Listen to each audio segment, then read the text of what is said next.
எடுத்துக்கொள்ளக்கூடியது என்ன? ஸ்ட்ரெஸ் ஆகிட்டாங்களா, அல்லது அவங்க வாழ்க்கையில் எதிராக ஒன்று தோத்துட்டாங்களா, நீங்கள் சொல்லுங்கள், லவ் பிரேக்கப் ஆகிடுச்சா, என்ன செய்வாங்க? போய் மது குடிப்பாங்க, போய் சிகரெட் அடிப்பாங்க, போய் போதை பழக்கத்துக்கு அடிமையாவாங்க, அல்லது தன் வாழ்க்கையே முடிஞ்சு போச்சுன்னு சொல்லி எதுவுமே செய்யாமல் ஸ்ட்ரெஸ்ன்னு சொல்லிட்டு ஸ்ட்ரெஸ்ஸாக இருக்கேன்னு சொல்லி இருட்டில் உட்காந்துருப்பாங்க. ஆனால் ஒரு முஃமினுக்கு, இறை நம்பிக்கை கொண்டவனுக்கு இப்படி வாழ்க்கையில் நிம்மதியற்ற சோதனைகள் வராமல் எல்லாருக்கும் இருக்காது. எல்லாருக்கும் சோதனைகள் வரும், நல்லவங்களுக்கும் வரும், கெட்டவங்களுக்கும் வரும். எல்லாரையும் மனிதன் பிறந்தாலே வல்லநபுல் ஒன்னக்கும் நல்லா சொல்லிட்டான், உங்களை சோதிச்சு தான் ஆவேன்னு சொல்லிட்டான். ரசூலுல்லாஹி ஸல்லல்லாஹு அலைஹி வஸல்லம் சொன்னாங்க, அல்லாஹ் இந்த உலகத்திலேயே அதிகமாக அஷத்து பலா, இந்த உலகத்திலேயே அதிகமாக சோதிக்கப்பட்டது யார்? நபிமார்கள்னு சொன்னாங்க. அதற்கு பிறகு வந்தவங்க. நீங்கள் எவ்வளவு ஒரு மனிதனுடைய சோதனை அல்லாஹ் எப்படி கொடுப்பான்னா அவனுடைய மார்க்கத்துக்கு தக்கன கொடுப்பான்னாங்க. நீ எவ்வளவு மார்க்கத்தில் உறுதியாக இருக்கியோ அவ்வளவு உறுதியான சோதனைகள் உனக்கு வரும்னாங்க. அப்போ எல்லாரையும் அல்லாஹ் சோதிப்பான், பாவி நல்லவன்னு வராமல். இப்போ சோதனை வரும்போது இறை நம்பிக்கை கொண்டவனுக்கு குர்ஆன் கொடுக்கக்கூடிய வழி, அலா பிதிக்ரில்லாஹி தத்மஇன்னுல் குலூப், அல்லாஹ்வுடைய நினைவுக்கு வா, அல்லாஹ்வின் பக்கம் வா, அங்கே தான் உனக்கு நிம்மதி இருக்குது. தொழுகைக்கு வா, அதுதான் உனக்கு நிம்மதி இருக்குது. உனக்கு இந்த உலகத்தில் சிரமங்களை தாண்டி சோதனைகளை தாண்டி நிற்க முடியலையா, சுஜூதில் விழுந்து ரப்புக்கு முன்னாடி அல்லாஹ்வுடைய நினைவில், அலா பிதிக்ரில்லாஹி தத்மஇன்னுல் குலூப், அவனுடைய நினைவில் தான் உன்னுடைய உள்ளத்துடைய அமைதி இருக்குது. இப்போ அல்லாஹ்வுடைய அமைதியை நோக்கி தான், அல்லாஹ்வுடைய நினைவை நோக்கி தான் சோதனையிலேருந்து வெளியே வரணும்னா யார் நாடனா முடியும்? இந்த ஸ்ட்ரெஸ்லேருந்து வெளியே வரணும்னா யார் நாடனா முடியும்? யாருடைய கையில் இந்த இருளை, என் வாழ்க்கையில் இருக்கக்கூடிய இந்த இருளை வெளிச்சமாக்க முடியும்? எனக்கு இருக்கக்கூடிய சிரமங்களை நீக்க முடியும்? அல்லது இதை விட சிறந்த ஒன்றை அல்லாஹ் எனக்கு கொடுக்க முடியும்? யார் கொடுக்க முடியும்? அல்லாஹ். அவனின் பக்கம்தான் போவான். ஷைத்தானை நாடக்கூடியவங்க தான் இந்த மாதிரி செயல்பாடுகள் பக்கம் போய் தன்னை அழிச்சு கொள்வாங்க. சோதனை வந்தவன் ஒரு இறை நம்பிக்கை கொண்டவன் அல்லாஹ்வின் பக்கம் போய் அதுலேருந்து வெளியே வரக்கூடிய, அதில் நிம்மதி தேடக்கூடிய இடங்களுக்கு போயிடுவான். இதுதான் இறை நம்பிக்கை கொண்டவனுடைய பண்பாக இருக்கும். ஹபீப், இப்போ இன்னைக்கு இருக்கக்கூடிய சிச்சுவேஷனில் நம்ம தொழுகையிலிருந்து தூரமாகிறோமோ அப்படின்ற ஒரு, தொழுகை தொழுதாலும் அது அல்லாஹ்வுக்காக தான் தொழுகிறோமா அப்படின்ற ஒரு கேள்வி வருது.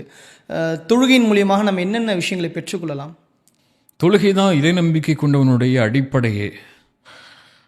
ஒரு மனிதன் தொழுகையை தன்னுடைய வாழ்க்கையில் கடமையான தொழுகையை, குறிப்பாக கடமையான தொழுகையை ஒரு இறை நம்பிக்கை கொண்டவன் எடுத்துக்கொள்ளன்னா அவன் அவ்வளோதான், அல்லாஹ்விடமிருந்து தூரமாயிட்டான். அல்லாஹ்வும் இவன் அல்லாஹ் விட்டு தூரமாகிறதுக்கு முன்னாடியே தொழுகை இல்லாதவனிடமிருந்து அல்லாஹ் அவனை விட்டு தூரமாயிடுவான். ஒரு மனிதனுக்கு இறைவன் கொடுக்கக்கூடிய மிகப்பெரிய தண்டனை அவனை விட்டு தூரமாகிறது, அவனுடைய கண்காணிப்பை விட்டு தூரமாகிறது.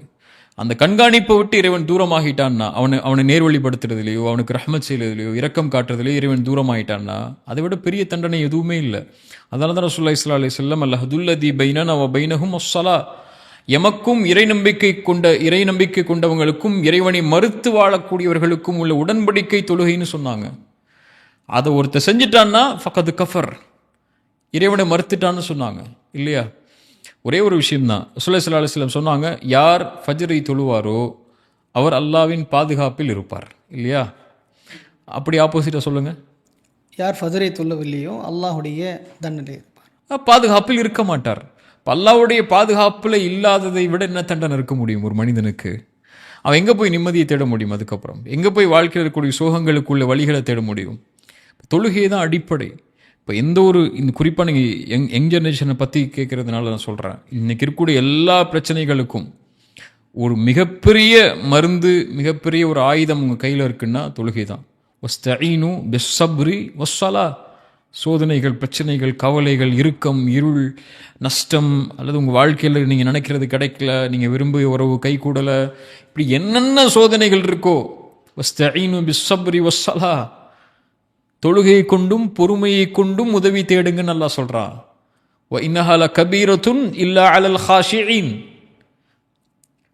அது சிரமமான காரியம். யாருக்குன்னா அல்லாஹ்வை உள்ளச்சத்தோடு பயப்படாதவங்களுக்கு அது சிரமமான காரியம். இப்போ அல்லாஹ் உள்ளச்சத்தோடு பயப்படக்கூடியவங்களுக்கு தொழுகை மிக முக்கியமான அடிப்படையான ஒரு ஆயுதம். அவங்களுக்கு அதை எடுத்துக்கொள்வாங்க.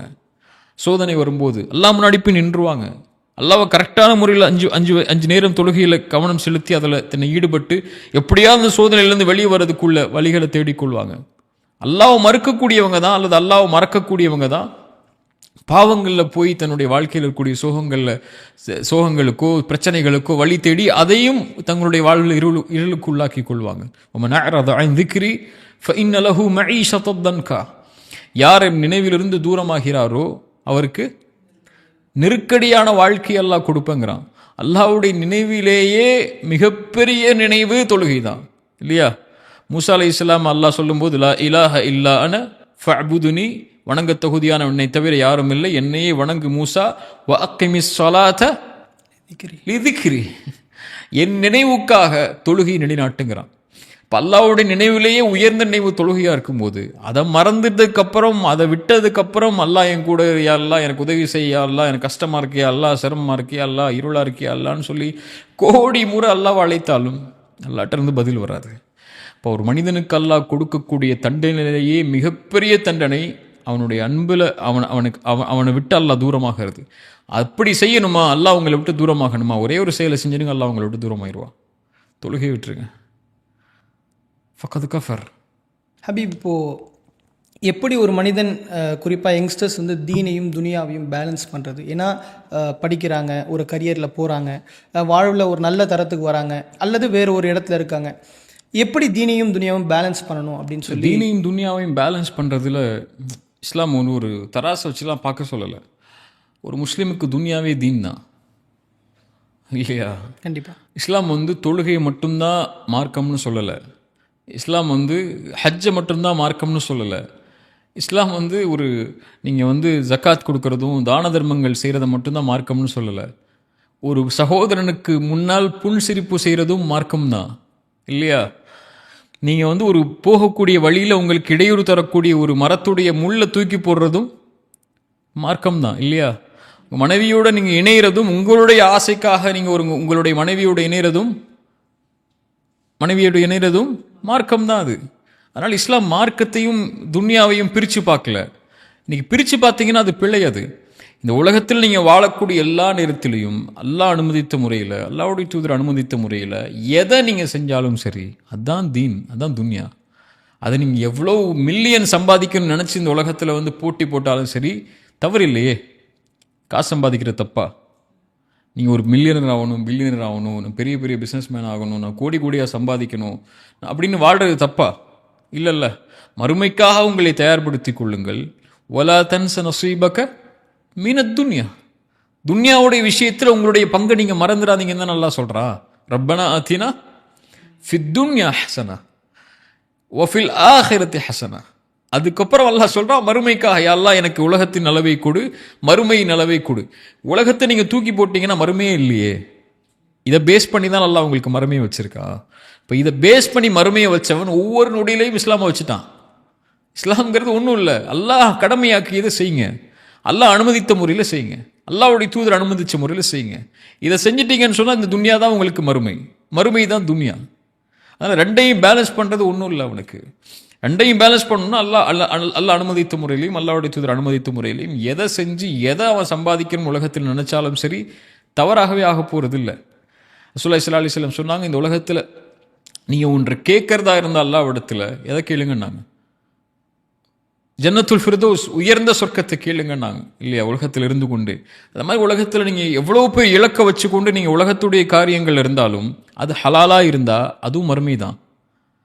அது காசு சம்பாதிக்கிறதா இருந்தாலும் சரி, படிக்கிறதுல இருந்தாலும் சரி, ஒரு மனைவியை தேர்றதுல இருந்தாலும் சரி, குழந்தைகள் வளர்க்கிறதுல இருந்தாலும் சரி, நீங்கள் ஒரு பெரிய பெரிய பொசிஷனுக்கு ஆசைப்படுறதுல இருந்தாலும் சரி, எதை நீங்கள் செய்கிறதா இருந்தாலும் சரி, உலகத்தில் அல்லாஹ்வுக்காக அல்லாஹ்வுடைய அனுமதிச்ச முறையில் இருந்துச்சுன்னா போதும், ரெண்டுமே பேலன்ஸ்.